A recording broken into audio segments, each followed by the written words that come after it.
See that? I'm doing a video. Get out of here. You, come here for a second. You see that? I'm doing a video. Get out of here.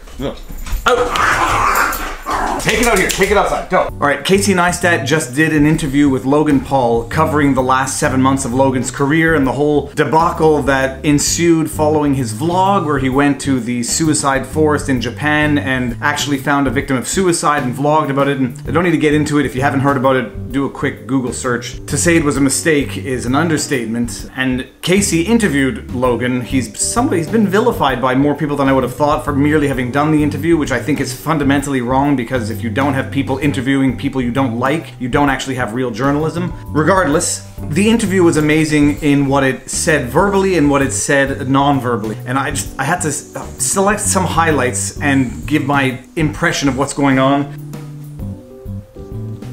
This video is not to condemn Logan and draw and quarter him any more than he's already been. There is a principle in certain cultures that someone apologizes 3 times, and if you don't accept their apology after the 3rd time, then it's your problem for not having accepted their apology. Logan has apologized. Whether or not he means it, whether or not he's going to change his behavior in the future, which is by nature what an apology should be, we'll see. Time will tell, but for now I'm just going to go through this video, play the highlight, and give my impression of someone who has examined, cross-examined, interrogated a lot of people in my legal career of what I think is actually going on. So let's get this started. Falling into the social media machine. Here we go. Falling into the social media machine. Oh, that dog, 1 second. All right. One theme that I noticed throughout the entire interview is that Logan Paul still perceives himself to be a victim. Fundamentally, deep down, he still feels that in some way he was the victim in all of this. And, you know, in some way the question is whether or not he is justified in feeling that way. We live in a world of social media now where certain punishments no longer fit the crimes. You do something stupid, insensitive, absolutely unjustifiable, and all of a sudden, with tweets and Facebook and YouTube, overnight millions of people are literally calling for your head. So we live in a world now where the consequences of actions are so disproportionately exaggerated that I can understand some people saying I'm being punished too much for the wrong that I committed, therefore I am a victim. But without agreeing or disagreeing or accepting or not accepting that explanation, throughout this interview, you will see that Logan still believes and still feels and still gives the impression that he has been victimized by this whole process. Is it possible for Logan Paul to make a comeback? Or am I gonna be a failed YouTuber and fall and crawl into a hole like half the world wants me to do? All right, as a lawyer cross-examining anybody, flags go flaring when I hear someone refer to themselves in the 3rd person. It is not a normal way for someone to refer to themselves. When someone addresses themselves in the 3rd person or refers to their behavior in a 3rd person, it is as though they have dissociated their own ego from the act. It is as though they have taken themselves out of their own act to absolve themselves of responsibility from their own act. So they describe it in a very almost out-of-body experience. When Logan Paul did that, as though I am no longer Logan Paul, or as though I am not Logan Paul. I get suspicious whenever anyone refers to themselves in the 3rd person. It usually is a red flag that they are either being deceitful, that they are trying to distance themselves from their actions, or they are trying to minimize their actions. Let's go on. Is this a fluff piece to make people feel better about Logan Paul? No, not at all. No, not at all. You see the way he goes, no, not at all. Methinks he doth protesteth too much. The over-exaggerated response is an indication of the untruthful nature of it. First of all, we'll get to this in a second. Let's do it now. It's an unbiased, objective story that captures how something like that can happen. That captures how something like that can happen. Talking about how something can happen it's talking about it in a passive sense. It's almost like he didn't do it, it just happened. And it's the same thing as talking about himself in the 3rd person. It's no longer him doing it, some other person and something having happened to that person. I'm always weary when someone starts talking in a passive sense, like things just happened, it's not my fault. It's not me that made it happen, it's not me that did it, it just happened. When someone starts talking passively as though something happened when they were the authors of it actually happened, it is a way of sort of pushing off responsibility or the severity of the responsibility. It's an unbiased, objective story that It is an unbiased, objective story. Logan Paul's documentary on Logan Paul is going to be an unbiased, objective documentary. Someone cannot make an objective, unbiased documentary about themselves. I mean, it is necessarily subjective because you are the subject. So getting back, is it a fluff piece? No, no, of course it's not a fluff piece. It's an objective, unbiased documentary that I am making on myself. It is obviously going to be sympathetic to him, tell the story from his perspective. Can't expect anything else. You want an unbiased, objective documentary, you hire a third party with no relation to you to do it in the first place. It's like me asking my mother to make an unbiased, objective documentary. Of course she's gonna say I'm the best person, I'm the best kid, one of the best 5 kids that she ever had. And she'd be right. Let's carry on. Hard talking about it right now with you, because up until that point in my life, it was really only wins. This is an interesting part where he touches his face. He goes, it's hard talking about it with you right now. And then he goes, I'm not a body language expert. I didn't study it except for over 10 years in litigation and determining who's a liar and who's not. When people start touching their face, especially around their eyes, I get suspicious. I may be wrong, but I get suspicious. And in this case, I do detect a certain amount of insincerity.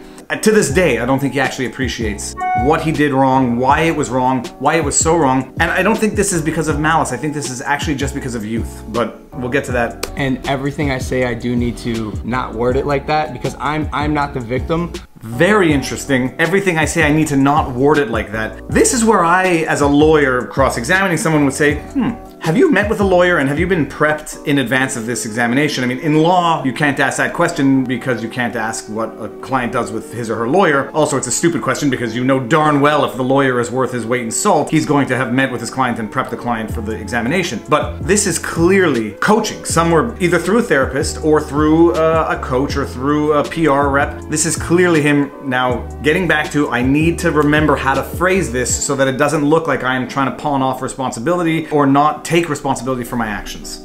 Again, the whole idea of the Jesus Christ, Dude, there's a Harley dealer. This is crazy. It's fine. When he gets nervous about the noises in the background, I mean, that I find that curious because that shows that someone who's a little on edge. Now, he might be like me and be easily distracted by...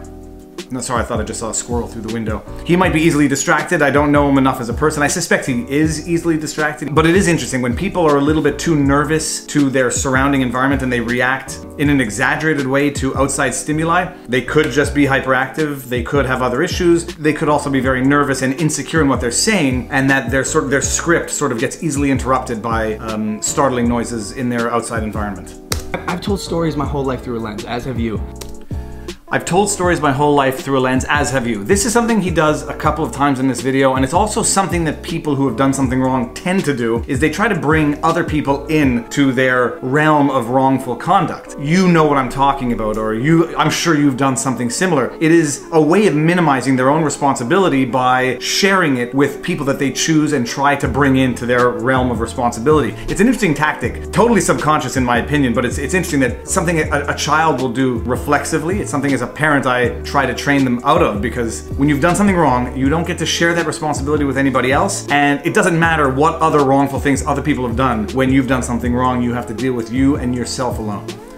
Why let someone else make that story? Because someone's gonna want to make that story. Why let someone else do it when I could just do it myself? This is the clincher of all of his problems right here. Why let someone else make that story being the documentary of Logan? Other people want to make it, other people are going to make it. If I don't do it, someone else is going to do it. I can tell you that that's exactly what he was thinking when he found the suicide victim in Suicide Forest. If I don't do this, someone else is going to do it, and so I may as well get to it first so that I can reap the benefits, so the social media benefits, the view benefits. You know, if I don't do it, someone else is going to do it. It's funny, I was having a discussion with someone who doesn't mountain bike in Mount Royal, which is our central mountain, because it causes erosion. And I said, dude, bikers are going to bike no matter what. The erosion's going to happen no matter what, whether or not you do it. And he says, yeah, it may or may not happen whether or not I do it, but at least it won't be me doing it. It's an amazing thing that you have two people who see the world totally differently. Logan obviously says, if I don't do it, someone else is going to do it, so I may as well exploit it now myself. Why miss the opportunity? Whereas you have people with a moral conscience who are going to say, I don't care if someone else is going to do it, at least it won't have been me that will have done it. It is a telling symptom of his underlying conduct. It's the absence of a moral compass coupled with a highly developed economic compass, which is, it doesn't matter if it's right or wrong, someone else is going to do it, so I may as well get to do it first. Killing a rat, or... Well, I didn't kill the rat. Those circumstances around that video, or some of the other... This is very interesting. The part about talking about killing the rat, and Logan corrects Casey and says, I didn't kill the rat, and then Casey has a wry sort of smile, which leads me to believe that either Casey made a mistake and misspoke, or Casey might have some knowledge that the rest of the world doesn't have, and that there is something of a backstory to how that dead rat came into the possession of Logan Paul. Either way, something's going on there, and it's interesting. I'm not gonna lie, this is the hardest thing about all this. Okay. Unfortunately, the expressions are so commonly used that they may not actually indicate untruthfulness, but whenever anyone says, look, I'll be honest, to tell the truth, I'll level with you, it means that in previous statements they were not honest. In cross-examination, whenever a witness says, I'll be honest with you, it's an annoying tactic, but I always did it. I said, look, oh, I'm sorry, you're being honest with me now? Tell me before, when were you not being honest with me? And they said, well, I was always being honest with you. And I said, well, okay, if you're always being honest, what was the purpose of telling me now you're gonna be honest with me? When Logan does this, I'm not gonna lie, and he's got his hands again on his face as though he's hiding from something. As far as the outfits go, they were on sale at a store right next to the temple that we were at. Do we not buy the outfits? There you go. The outfits, they were on sale. Do we not buy them? Because if we don't buy them, someone else is going to buy them, and someone else is going to make the same content of them running around Japan in Pokemon costumes, and I will have missed my opportunity to do it first. The same rationale for the documentary. Obviously, what was the same rationale for the suicide victim in the Japanese suicide forest? I'm vegan now. I got a girlfriend who is extremely wise. I'm vegan now. As though that is somehow an indication of becoming a morally superior person. Now, I respect vegans. I just happen to have no moral qualm with eating meat. But the fact that he sees the world with these check marks, with these boxes, with like, boom, vegan must make me a good person. Girlfriend must make me a better person. She's smart, must be a better person. It's sort of the same type of validation that comes with the perspective of upvotes equals validation, thumbs up equals validation. These are like thumbs up in his mind that validate his new persona of becoming a better person. Have you ever found yourself in a place where you are being influenced by your success rather than your creativity? And did that lead to your demise? Because that's what happened to me. I would probably push back with the idea that I had a demise. Here we go. Again, asking Casey, have you ever been in this place where this happened to you and it led to your demise? I like Casey pushing back on the demise part, but it's the same tactic. Trying to bring Casey into his moral realm to almost share in the responsibility of his own wrongful conduct. Casey, you've been in my shoes, you know what I'm talking about. I'm not alone. Let's just share the responsibility for what was my decision. He does it a few times, and that was the second time. It's a defense mechanism for me. That's what it is. I've heard you say that. Do you believe it?